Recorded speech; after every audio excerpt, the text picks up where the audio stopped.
अथवा जिज्ञासा कहकर अर्जुन को बताया कि तू जो जो पूछ रहा है मैं सब बता रहा हूँ, लेकिन अंत में तू हार जाएगा। और वास्तव में अर्जुन हार गया।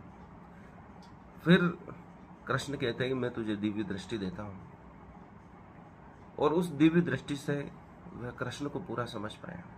जब तक परमात्मा स्वयं ही अपने आप को उद्घाटित नहीं कर दे हमारे सामने, हम नहीं समझ पाएंगे। वह बता नहीं दे कि मैं आखिर क्या हूँ, सत्य क्या है, परमात्मा सत्य है।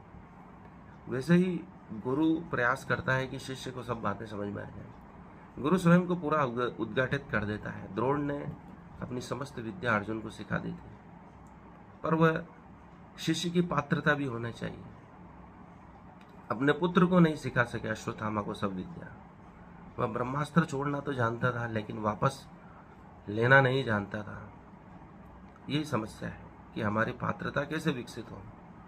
सत्य तो पूरा उपलब्ध है, लेकिन हम उसको देख पा रहे हैं या नहीं पा रहे हैं, यही हमारी समस्या है। इसी कारण विभिन्न मार्ग बने हैं। सभी अपने सत्य को सत्य मान रहे हैं। अपने सत्य को सत्य मानना ज़्यादा जरूरी नहीं है, बल्कि आपस में प्रेम रहना यह सबसे महत्वपूर्ण कार्य है। इसलिए किसी शायर ने कहा, हम सब सही हो यह जरूरी नहीं है, हम सब में मोहब्बत हो यह बहुत जरूरी है।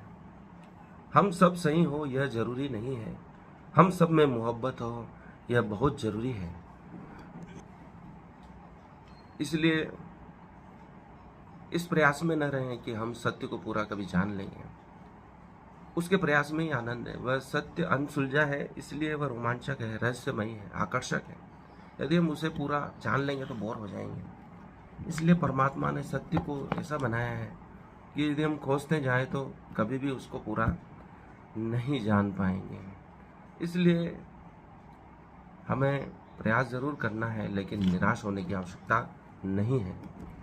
इसलिए हमारे ऋषियों ने दर्शन शब्द का उच्चारण किया है, उपयोग किया है। चरक ऋषि ने औषधियों वृक्षों के पास जाकर उन स्वयं से पूछा कि आप ही बता दें कि आप में क्या क्या गुण है। जब पौधे स्वयं बता देंगे तो एक भी गुण बाकी नहीं रहेगा, वह सत्य पूरा उद्घाटित हो जाएगा। हमारे ऋषि जानते थे कि सत्य यदि मनुष्य प्रयत्न करे तो कभी पूरा नहीं जान सकता। इसलिए उन्होंने दर्शन का महत्व समझा कि परमात्मा स्वयं प्रकट होकर बता दें कि वह आखिर है क्या। चरक ऋषि ने औषधियों से स्वयं कहा कि आप ही बता दें कि आप में क्या क्या गुण है, तो सत्य पूरा उद्घाटित हो सकता है। यही ऋषियों के विज्ञान का महत्व है।